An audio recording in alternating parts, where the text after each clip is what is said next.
Thank you, Dr. Aguirre, for that wonderful welcome. I would also like to thank our armed services who are over here. Thank you for your service, your dedication, everything you've done to keep us safe. And I would especially like to thank the Air Force Reserve for bringing me here today. Now, you did it, right? I'm so proud of you. I'm so proud of the perseverance, the dedication that you've had to get through these years to wear this cap. It's going to be thrown pretty soon, right? As you celebrate this trajectory in your life, parents, friends, family, thank you for the support, the love, the money, all the things that you put into these students so they could be here today on this great day of celebration. I'd like to thank the Dean of Science, our Colleges and Sciences, but also the professors who instilled in you this creativity, this experiential learning to help you think and solve problems. And when I was a little kid, what got me into science was when my mother gave me an age-inappropriate, non-OSHA certified chemistry set. And I created the most incredible explosion in her living room. I burned a hole in her carpet.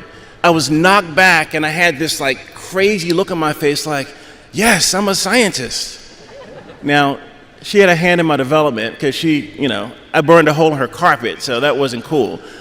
However, from that point on, I knew that I was a scientist, and I was only in 6th grade.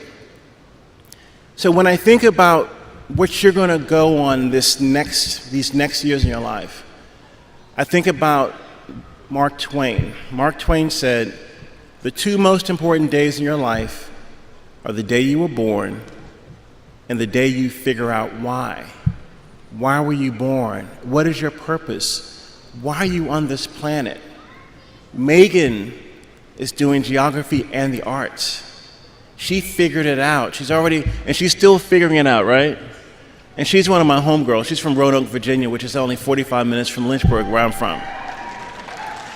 But I think about your creativity, your innovation, your understanding. I also think about this thing called the right stuff. What is the right stuff? The right stuff is the never give up stuff. You will go through challenges. You will go through things. As a child, my mom read to me The Little Engine That Could. I think I can, I think I can.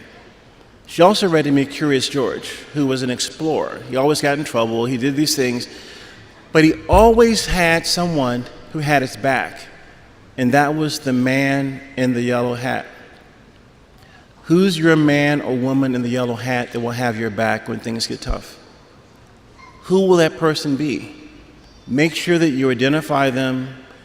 After you throw your cap, call them and thank them for being part of this journey.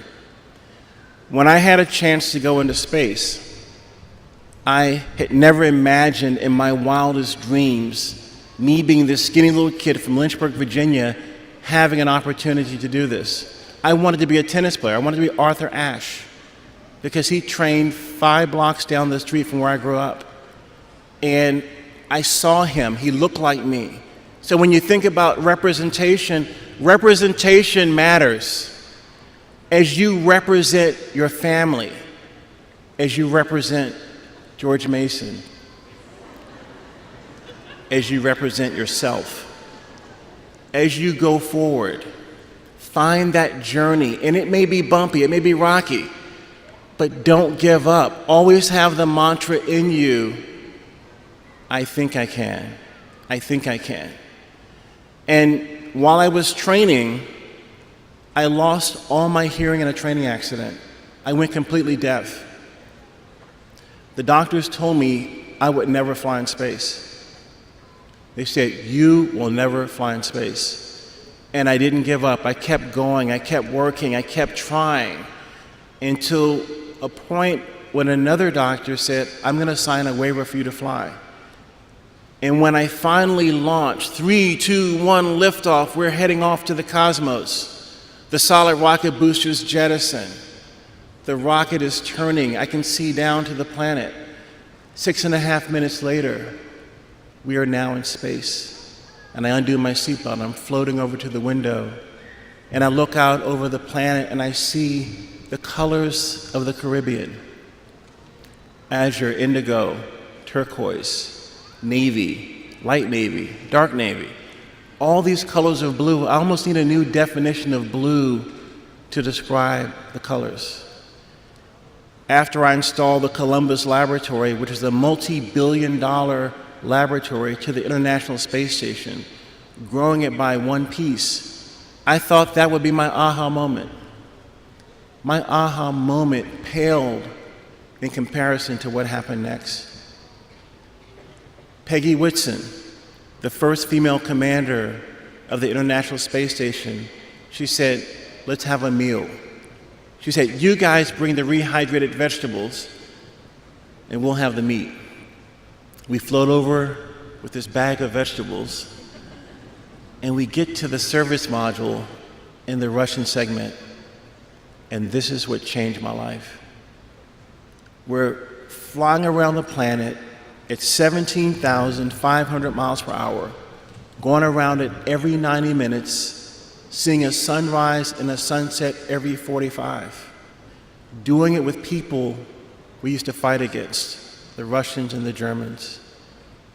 And at this moment, I'm looking down on Lynchburg, Virginia, my hometown. 5 minutes later, we're over Paris, where Leo Eilhart's is looking down where his family's probably having a meal. And Yuri's looking off into the distance to Moscow, where his parents are probably having a meal. This one moment changed my life cognitively. The planet was connected in such a powerful way. And I could see all the science that was going on down there on the planet. Megan, you talk about geography. You could see a lot of geography from space. And as we had this meal, breaking bread with people we used to fight against, we're doing it while listening to Sade's Smooth Operator. That blew my mind. And so when I came home and I brought this experience back down, I thought about all of these relationships, all of the interconnectedness, all the people that had a hand in my development, but also in my journey, in my path. So as you graduate today, make sure you thank the people with graciousness that helped you on this journey. As you continue on the journey, remember what Mark Twain said, the two most important days of your life are the day you were born and the day you figure out why. What is that purpose? And you can always, yes, that's right, brother, and you can always reinvent yourself and do things experientially with passion and love of the planet. Godspeed on your journey. I'm so proud of you, and I can't wait to see what you do in the next few years. Go.